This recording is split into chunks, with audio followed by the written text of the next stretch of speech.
Oke, kita bakal ngobrolin sesuatu yang penting banget nih, yang nyangkut hajat hidup kita semua. Kita kan setiap hari butuh banget yang namanya BBM ya. Tapi, pernah kepikiran nggak seberapa kuat sih ketahanan energi negara kita? Nah, bahasan kita kali ini bakal ngebongkar alasan sebenarnya di balik cadangan BBM Indonesia. Langsung aja deh ke pertanyaan utamanya. Coba bayangin, kalau amit-amit nih ya, semua pasokan dari luar negeri itu berhenti total hari ini juga. Kira-kira persediaan BBM nasional kita itu cukup buat berapa lama? Coba tebak deh angkanya. Dan jawabannya, cuma 25 hari. Iya, beneran. Kapasitas maksimal penyimpanan BBM di seluruh Indonesia itu ternyata cuma cukup untuk 25 hari pemakaian. Cukup bikin kaget kan? Yuk kita coba bedah lebih dalam lagi apa sih artinya angka 25 hari ini. Ini bukan berarti kita setiap saat ada di ujung tanduk, enggak juga. Tapi angka ini nunjukin ada satu keterbatasan yang lumayan signifikan dalam sistem ketahanan energi kita.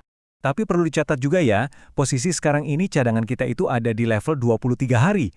Angka ini sebenarnya masih masuk batas aman kok, sesuai standar operasional yang ada, yaitu antara 20 sampai 23 hari. Jadi secara prosedur semuanya masih oke, masih terkendali. Cuma ya itu, pertanyaannya tetap sama. Kenapa sih kok maksimalnya bisa serendah itu? Nah, ini dia nih bagian yang sering banget bikin salah paham. Kebanyakan orang mungkin mikir, paling kita nggak nyetok banyak-banyak karena mahal. Tapi kenyataannya itu jauh lebih mendasar dari sekedar masalah uang. Coba kita lihat perbandingannya ya. Asumsi orang-orang masalahnya itu di duit buat beli minyaknya. Kenyataannya, ini murni masalah infrastruktur. Simpelnya kita nggak punya tempat yang cukup buat nampung lebih banyak BBM. Dan poin ini tuh kena banget deh sama kutipan langsung dari Menteri Investasi Pak Bahlil Lahadalia. Waktu ditanya kenapa kita nggak nyetok aja buat 60 hari misalnya, jawaban beliau tuh to the point banget. Mau taruh di mana? Nah, ini kan ngengasin banget kalau masalah utamanya itu fisik, bukan finansial. Urusan kapasitas penyimpanan ini jadi makin krusial loh. Kenapa? Gara-gara situasi politik global yang lagi nggak menentu. Konflik yang terjadi di belahan dunia lain ternyata dampaknya bisa sampai langsung ke keamanan energi kita di sini. Nah, coba lihat deh dari mana aja sumber minyak mentah kita. Ternyata sekitar 25% atau seperempatnya itu kita impor lewat Selat Hormuz di Timur Tengah. Dan wilayah ini seperti yang kita tahu ya, lagi panas-panasnya. Penting nih buat dicatat, sampai sekarang pasokan kita itu belum terganggu sama sekali.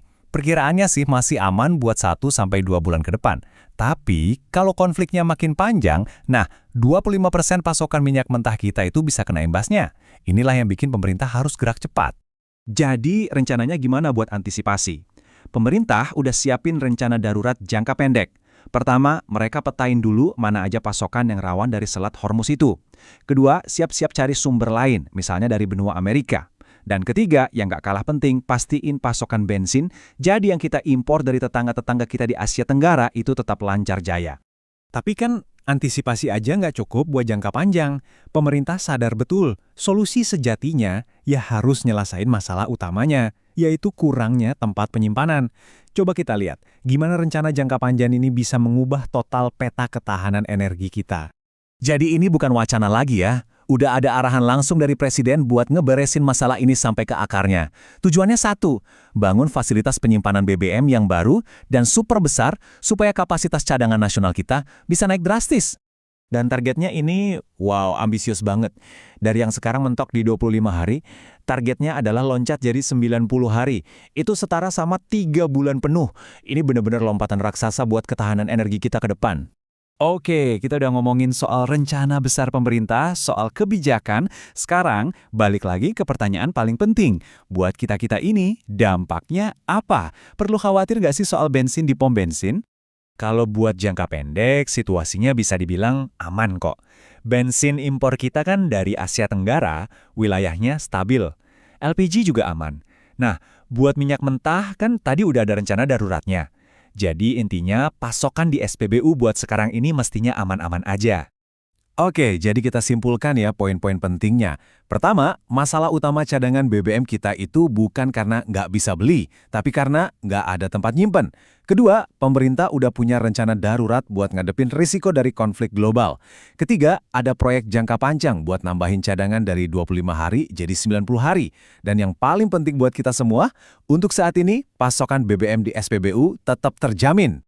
Dan ini semua ngebawa kita ke satu pertanyaan penutup yang lebih dalam.